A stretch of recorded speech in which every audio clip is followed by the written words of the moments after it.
মায়াপুর নবদ্বীপ ভ্রমণের এটি তৃতীয় ভিডিও। এই ভিডিওতে আপনারা এখন যে মঠ দেখছেন চৈতন্য মঠ, এছাড়া ইস্কনে আসার একটি অল্প পরিচিত রাস্তা, কিন্তু খুব তাড়াতাড়ি আসা যায় এমন একটা রাস্তার সন্ধান, তারপরে চাঁদকাজির সমাধি ও বল্লাল ঢিবি এই ভিডিওতে আছে। সুতরাং সঙ্গে থাকুন। এটা হলো মূল মন্দির। এর ভিতরে ক্যামেরা নিয়ে যাওয়া অ্যালাউ নয়, সেজন্য ক্যামেরা নিয়ে যাইনি। আমি বাইরের দিক থেকে দেখে আসি। এখানে অফিসে গেছিলাম, অফিসে গিয়ে যা শুনলাম সেটা হলো এইখানে থাকা যায়, থাকলে 600 থেকে 1000 টাকা কি 1200 টাকা এরকম। 600 মানে দুজন, 2 বেডরুম 600 টাকায় হয়ে যায়, 1000 টাকা। কিন্তু এখানে রুমে থাকতে গেলে 200 টাকা পশান মানে রাখবে, পরে রুম ছাড়লে 200 টাকা ফেরত দেবে। আর কোনো প্রকার খাওয়ার ব্যবস্থা নেই। যদি কেউ খেতে চায় তাহলে তাকে হয় নিজে রান্না করে খেতে হবে, না হলে অন্য জায়গা থেকে খেতে হবে, ইস্কন থেকে খেতে হবে, বাইরে হোটেল থেকে খেতে হবে।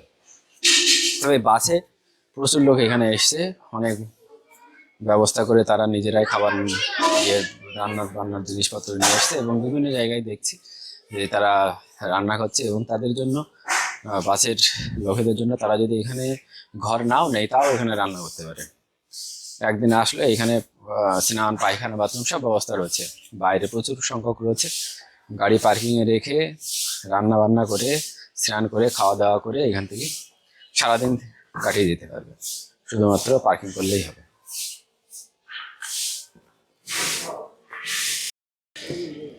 তো ইস্কনে আসার একটা নতুন রাস্তা এবং খুব শর্টকাট রাস্তা, এই রাস্তা দিয়ে আসা যায়। আপনার এই পিছনে যে ঘাটটা দেখতে পাচ্ছেন, এটা হলো তারণপুর ঘাট। যদি কেউ এর থেকে আসে, কৃষ্ণনগর থেকে আসে, তাহলে কুলোরঘাটে যাওয়ার যে অটোগুলো আছে নবদ্বীপ ঘাট যাওয়ার, সেই অটোতে উঠে তারণপুর ঘাটে নেমে এখান থেকে একদম পার হলেই এইখানে রয়েছে অটো, এই টোটোগুলো রয়েছে। এই টোটোগুলো থেকে করে যাওয়া যায়। চলুন ভিতরটা ওটা দেখে নিই।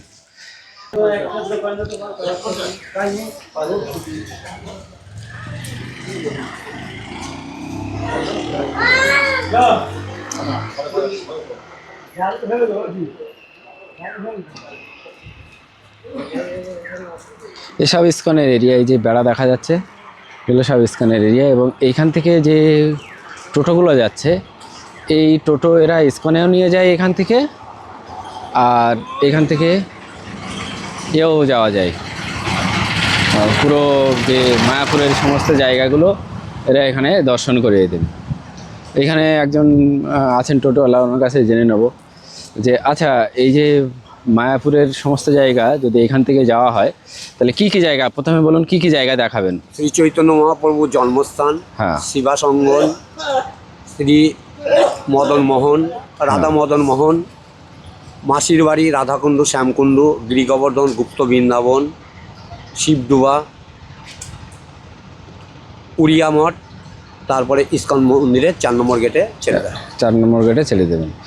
তাহলে এই যে এখান থেকে যেতে আপনার কত টাকা লাগবে? এখান থেকে যদি যান আপনি ইস্কন মন্দির গেলে 30 টাকা করে পার হেড। হ্যাঁ, 5 জন যদি হয় 3 5 15, 150 টাকা পড়ে। হ্যাঁ। আর এখান থেকে যদি এই মন্দিরগুলো সব দর্শন করে যদি ইস্কন মন্দিরে ছাড়া যায়, তাহলে এই ভাড়াটা আপনার লাগে না, এই যে 30 টাকা করে 150 টাকা ভাড়াটা লাগে না।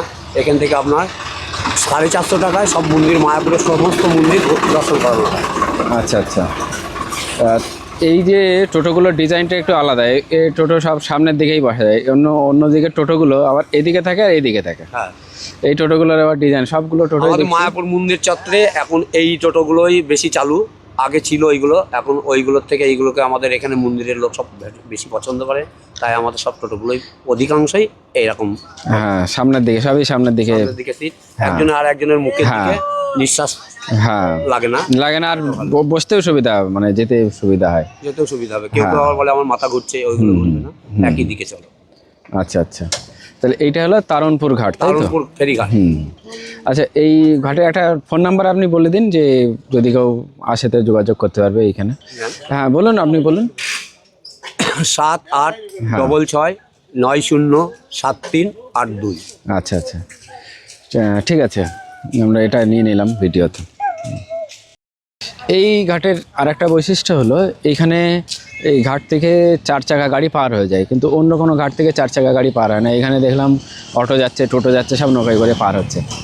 আর একটা জিনিস, মায়াপুরের বিভিন্ন জায়গায় এরকম বোর্ড দেওয়া আছে, ইসকন থেকে এটা করেছে, বলেছে এখানে জমির দালাল থেকে সাবধান, কেননা ইসকনের প্রচুর জমি আছে এখানে, আর সেই জমিগুলো সব লোকে নিজেদের জমি বলে লোকের কাছ থেকে সব টাকা নিচ্ছে। যাতে করে এইটা না হয় তার জন্য বিভিন্ন জায়গায় এরকম ও পাশটা ইংলিশে লেখা, এই পাশটা বাংলায় লেখা, এরকম দেওয়া আছে, এবং একটা ফোন নাম্বারও দেওয়া আছে যে এইখানে সরকার থেকে 900 একর জমি দিয়েছে, এবং সেই 900 একর জমি বহু মানে 5-6 কিলোমিটার এরিয়া জুড়ে এখানে সব ইসকনের জমি আছে, সেই জন্য এই বোর্ডটা এখানে দিয়েছে।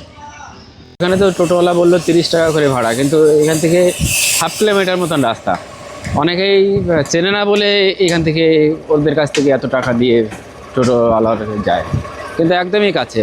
এই যে গেট, এটাই মায়াপুরের ভিতরে ঢুকে যাচ্ছে। এই যে বিল্ডিংগুলো দেখা যাচ্ছে, এটা হলো ইসকন। এটা আমরা পিছন দিক থেকে ঢুকছি মায়াপুরের ইসকনে।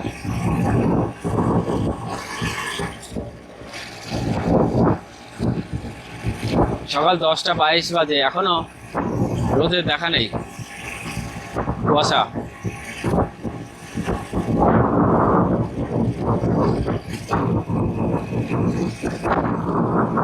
এখানে বাঁদিকে গাড়ি পার্কিং রয়েছে, বিশাল বড় গাড়ি পার্কিং, আর এই সোজা গেলেই বাইকের পার্কিং।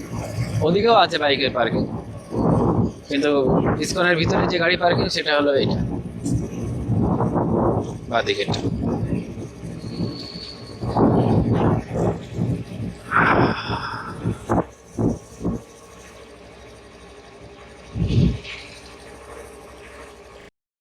মন্দিরের সামনের দিক, এদিক থেকে ট্র্যাডিশনালি এদিক থেকে ঢোকাতো, এখন আবার পিছন দিকে আর একটা রাস্তা করেছে ওপাশে।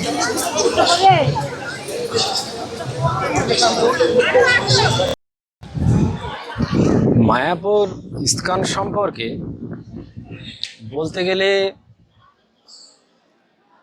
বহু এরকম ভিডিও আছে, নতুন করে বলার কিছু নেই। তবে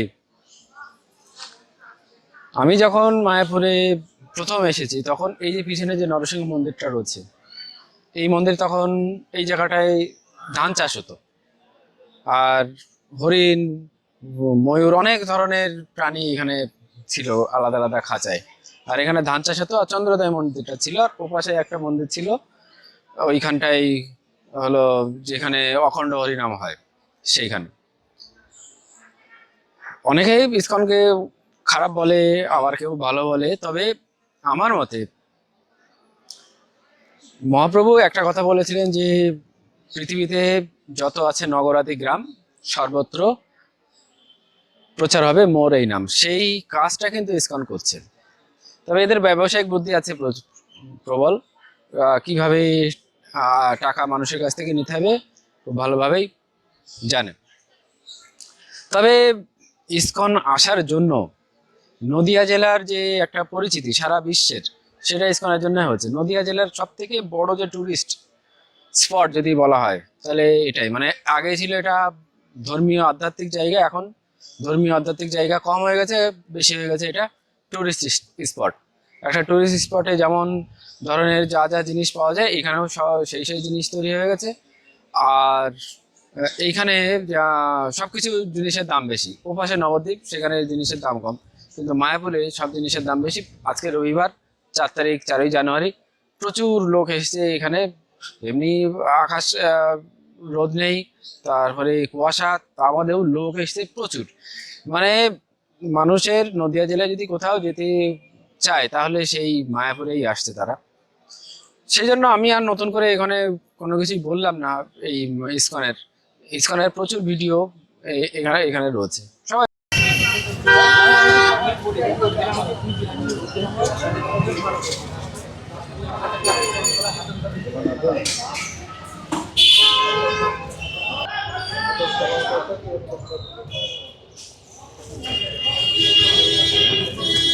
এই যে দেখতে পাচ্ছেন, এটা হলো চাঁদকাজির সমাধি।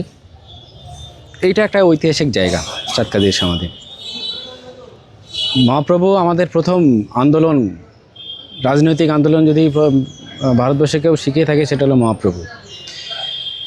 যখন এই কাজী হোসেন শাহের কর্মচারী ছিলেন এইখানকার, উনি যখন এখানে নাম কীর্তন করা বন্ধ করে দিলেন, তখন নবদ্বীপের সমস্ত লোক নিয়ে এসে সংকীর্তন সহকারে চাঁদ কাজীর সমাধি এখানে এসেছিলেন এবং ওনার যে বাড়ি ছিলেন, বাড়ির যে ফুল বাগান ছিল সেই ফুল বাগান ভেঙে তছনছ করে দিয়েছিলেন। লোকজন সব মশাল, মানে রাত্রিবেলায় মশাল যে মিছিল, সে মশাল মিছিল করেছিলেন এইখানে। আর চাঁদ কাজীর যে বাড়ির অনেক জায়গা ধ্বংস করেছিলেন, কিন্তু পুরো চাঁদ কাজীর বাড়ি ধ্বংস করেনি এবং চাঁদ কাজীর বাড়ির মধ্যে মহাপ্রভু ঢুকেছিলেন এবং তার সঙ্গে সন্ধি করেছিলেন এবং উনি বলেছিলেন যে আর নবদ্বীপে আর নাম সংকীর্তন করা বন্ধ করব না। এই ঘটনা চৈতন্য ভাগবতে রয়েছে, কিন্তু চৈতন্য চরিতামৃতে আবার অন্যরকম রয়েছে। চৈতন্য চরিতামৃতে রয়েছে যে উনি রাত্রিবেলায় এরকম স্বপ্ন দেখেছিলেন, স্বপ্ন দেখার পরে তারপরে মহাপ্রভুর সঙ্গে সন্ধি করেছিলেন, উনি মামা বলে ডাকতেন এইরকম। কিন্তু চৈতন্য ভাগবতে কিন্তু আবার অন্যরকম রয়েছে। এই যে চাপা গাছটা আছে, এই চাপা গাছটা হলো একদম প্রথম থেকেই আছে, 500 বছরের পুরনো। আর নিম গাছটা অতটা পুরনো না, নিম গাছ আগে একটা ছিল নিম গাছ, সেই নিম গাছটা নেই। আর চাপা গাছটা পুরনো, সে অত বছর ধরেই রয়েছে, চাপা ফুল গাছ। এখানে এসে সবাই মোমবাতি আর ইয়ে জ্বালায়। সমাধি দিয়েছিলেন কে? মহাপ্রভু নিজে। কাকে সমাধি দিয়েছিলেন? চাঁদ কাজী নামক ওই ভদ্রলোককে মৃত্যুর পরে নিজে হাতে মাটি দিয়ে সমাধি দিয়েছিলেন। তো চাঁদ কাজী নাম শুনে বোঝা যাচ্ছে তিনি মুসলিম ছিলেন। তাহলে মহাপ্রভু কেন ওই মুসলিম ভদ্রলোককে মৃত্যুর পরে নিজে হাতে মাটি দিয়ে সমাধি দিয়েছিলেন? তার উত্তরে বলেছেন, চাঁদ কাজী মুসলিম হওয়া সত্ত্বেও মহাপ্রভুর ভক্ত এবং শিষ্য হয়েছিলেন। তাই মহাপ্রভু চাঁদ কাজীকে মৃত্যুর পরে নিজে হাতে মাটি দিয়ে সমাধি দিয়েছিলেন।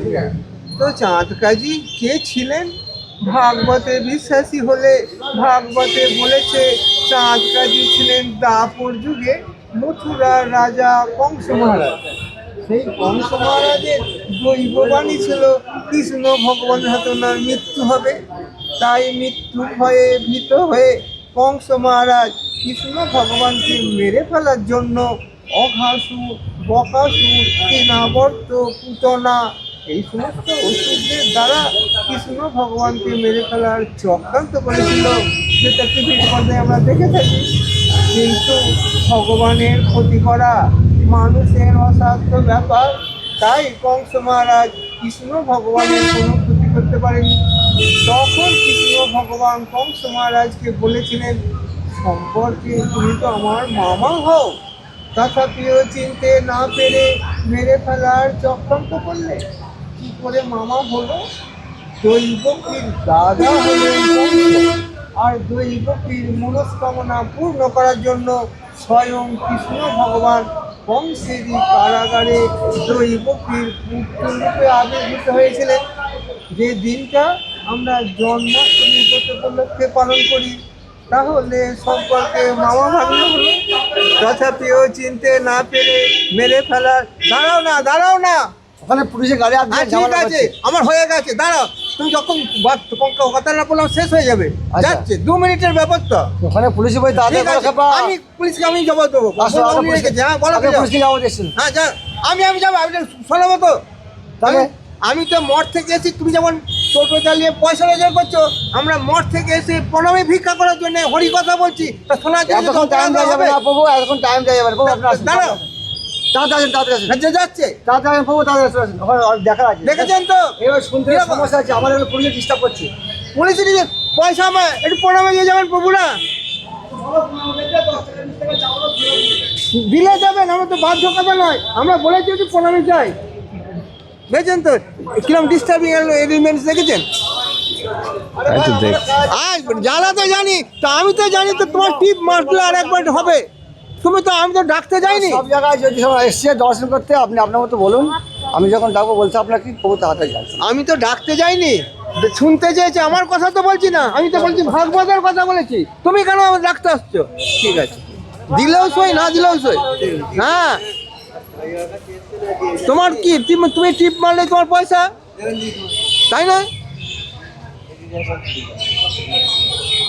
দেখলাম তো একটু আগে এক একটা বাতি হাতে ধরিয়ে দিলে 10 টাকা করে। এটা তো বিজনেস সেন্টার নয়, এটা ভার্চুয়াল প্লেস। হরি কথা শুনে এখানকার মাহাত্ম্য শোনানোর চেষ্টা করি, পারলে একটু প্রণামী দেবেন। সেই ভিক্ষাই আমরা করতে এসেছি মঠ থেকে, সংরক্ষণ আমরা করি, দরজা আমরা দিই, সব কিছু করি। তাহলে এটা কেন তো হতে যাবে? প্রতিবাদ নেই। আচ্ছা, আমি কোন পর্যন্ত শুনেছেন? ওই যে পর্যন্ত যে কৃষ্ণ মামা হয়, হ্যাঁ, দৈবকী ওনার দৈবকীর ভাই ছিলেন। দৈবকীর দাদা হলেন কংস, আর কংসের আর হ্যাঁ, দৈবকীর দাদা হলেন কংস, আর কংসের ভাগ্নে, হ্যাঁ ভাগ্নে হলো ভাগ্নে হলো কৃষ্ণ। মামা ভাগ্নে হলো। তাহলে সম্পর্কে মামা ভাগ্না হওয়া সত্ত্বেও তুমি চিনতে না পেরে মেরে ফেলার চক্রান্ত করলে। তাই পরবর্তী জন্মে তুমি যবনের ঘরে জন্ম নেবে, অর্থাৎ মুসলিম ঘরে জন্ম নেবে। সেই দাপর যুগের কংস মহারাজ কলিকালে ভাগবতের কথা অনুযায়ী চাঁদ কাজী হিসাবে জন্ম পেলেন।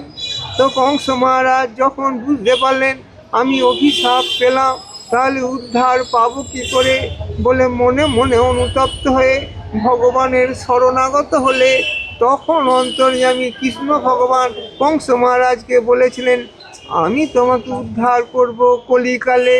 যখন নবদ্বীপের মায়াপুরে শচী মায়ের গর্ভে চৈতন্য ভগবান রূপে অবতীর্ণ হব, সেই সময় তোমাকে উদ্ধার করব।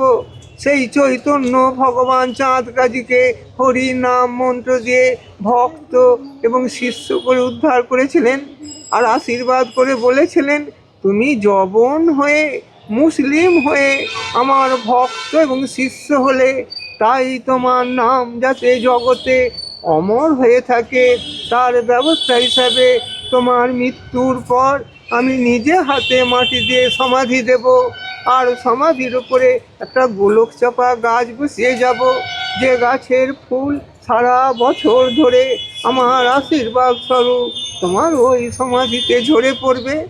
এই সেই গোলক চাপা গাছ, যার বয়স বিগত দোল পূর্ণিমার দিন 525 বছরে পড়েছে। এই হচ্ছে এখানকার সংক্ষিপ্ত কাহিনী। জয় মহাপ্রভু কি জয়, জয় চাঁদ কাজী কি জয়। প্রণাম করে পরিক্রমা করে যান। তাহলে কাহিনী যদি শোনেন প্রথম থেকে বলে দেবো। এটা এটা তাহলে এই মঠের আন্ডারে রয়েছে? হ্যাঁ, তাহলে আমার ক্ষমতায় কি ওদের সঙ্গে লড়াই করে আমি যেখানে লড়াই করি? হ্যাঁ, তাই তো দেখছি। বুঝেছেন? মানে এটা মঠের, মঠকে দান করে গেছিলেন, সেই মঠ সংরক্ষণ করছে, আর ওরা জোর করে এখানে ব্যবসা করছে।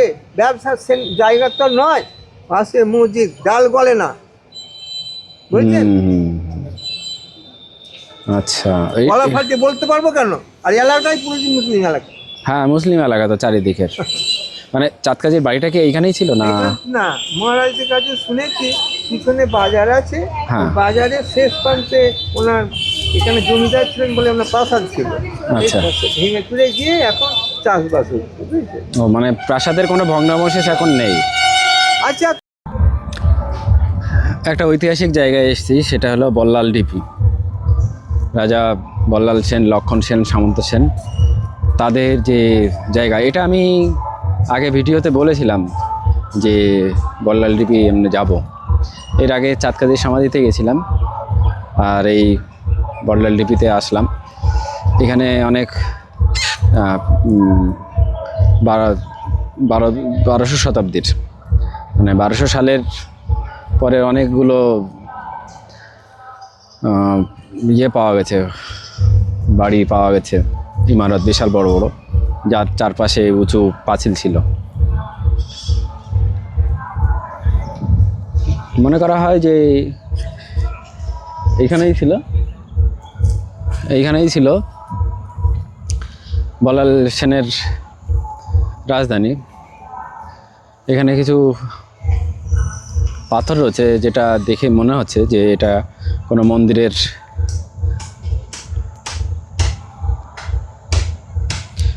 ভগ্নাবশেষ। এবং এই ঘাসের নিচে অনেক পাথর রয়েছে।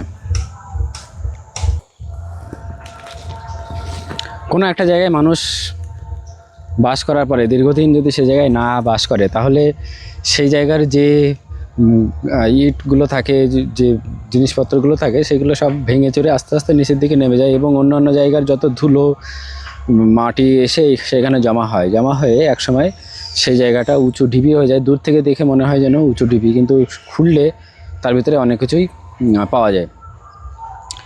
এখানে এই যে গ্রামটা দেখা যাচ্ছে বামনপুকুর গ্রাম, এখানে প্রচুর মুসলিমের বাস এবং ওপাশে রয়েছে বামনপুকুর বাজার। এই যে চাঁদকাজির যে সমাধির পিছনেই ছিল চাঁদকাজির যে বাড়ি। আমি ওইখানে স্থানীয় লোকের কাছে শুনলাম, তারা বলছে যে এখন যে চাঁদকাজির বাড়িটা এখন আর নেই, ওইখানে সব দোকানপাট হয়ে গেছে। ওই পুরো বাজারের এলাকাটা, পুরো বাজারটা চাঁদকাজির বাড়ি ছিল, এতটা এরিয়া ছিল। যেহেতু এখানকার উনি প্রশাসক ছিলেন এবং বিচারক ছিলেন, সেই জন্য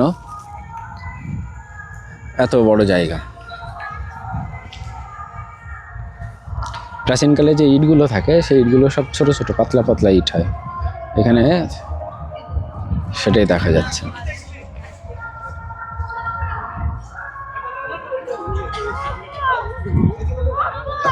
এখান থেকে প্রাচীন মায়াপুর 10 মিনিট গেলেই এখানে ঘোষপাড়ার যে ঘাট আছে, নিদয়ার ঘাট, সেই ঘাটে গেলেই এইখান থেকে ওপাশে দেখা যাবে। মানে এখান থেকে 10 মিনিটের রাস্তা নিদয়ার ঘাট।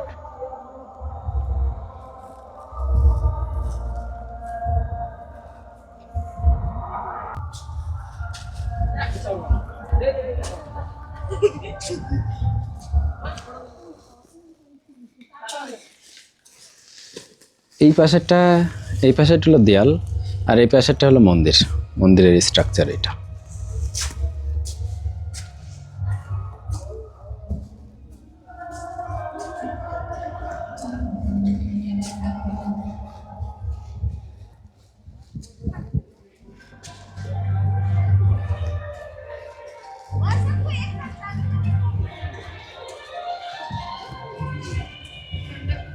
এই সিঁড়িটা পরে করা আছে, সিঁড়িটা এখনকার ইট দিয়ে, কিন্তু এই পাশের এই যে দেয়ালের যে ইটগুলো, এগুলো ছোট ছোট ইট, আগেকার ইট।